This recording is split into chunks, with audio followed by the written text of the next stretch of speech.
కరీంనగర్ జగిత్యాలలో ఒక దారుణమైన ఘటన జరిగింది. ఆ వార్త ఏంటో తెలుసుకునే ముందు ఒక చిన్న డిస్క్లైమర్ ఇవ్వాలనుకుంటున్నాను నేను. చాలామంది ఇలాంటి నేరపూరిత వార్తల్ని మీకు చూపించే ప్రయత్నం చేస్తున్నప్పుడు కొంతమంది కమెంట్ చేస్తూ ఉంటారు. ఈ వార్తల వల్ల ఎవరికి ఉపయోగం అని చెప్పి. ఖచ్చితంగా ఉపయోగమే. ఎందుకంటే అన్ని రకాల సమస్యల్ని, అన్ని రకాల ప్రమాదాల్ని మనం ఊహించలేం ముందుగా.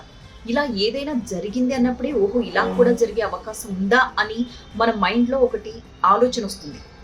ముఖ్యంగా ఆడపిల్లల తల్లిదండ్రులకి. కరీంనగర్ జగిత్యాలలో జరిగిన ఘటన ఏంటి అంటే, హాస్పిటల్లో ఒక ఆడ కూతురుపై జరిగిన లైంగిక దాడి. ఎవరైనా ఊహించగలరా? అసలు అక్కడ ఇలా జరుగుతుంది అనే స్పృహ కూడా మనకు ఉండదు. ఒక అమ్మాయి తనకి జ్వరంగా ఉందని చెప్పి హాస్పిటల్కి వెళితే తనకి జ్వర తీవ్రత ఎక్కువగా ఉండడంతో అడ్మిట్ చేశారు డాక్టర్స్.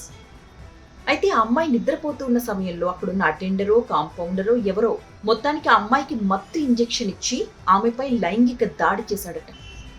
వాడు ఎంత కిరాతకుడై ఉంటే జ్వరంతో బాధపడుతూ హాస్పిటల్కి వచ్చిన అమ్మాయి మీద లైంగిక దాడి చేస్తాడు. ఈ విషయం అమ్మాయి తెలివి వచ్చిన తర్వాత తెలుసుకుంది తనపై రేప్ జరిగింది అని. వెంటనే తల్లిదండ్రులకు చెప్పింది. అక్కడికి వచ్చి తల్లిదండ్రులు, బంధువులు ఇంకా అసలు సిచ్యువేషన్ ఎలా ఉంటుందో మనం ఊహించుకోవచ్చు కదా. ఖచ్చితంగా ఆ కల్ప్రిట్ ఎవరో పట్టుకుని తీరాలి పోలీసులు.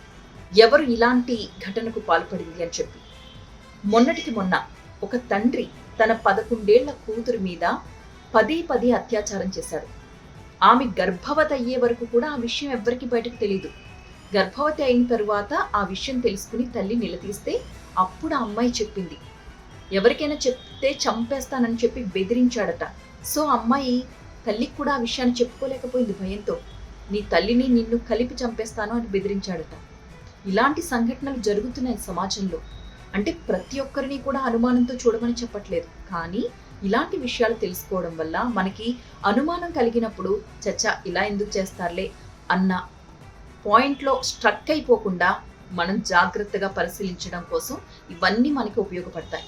మన చుట్టూ ఎన్నో రకాల నేరాలు జరుగుతుంటాయి. వాటన్నింటినీ కూడా మనం తెలుసుకుని అప్రమత్తంగా ఉండడం అనేది చాలా ముఖ్యం.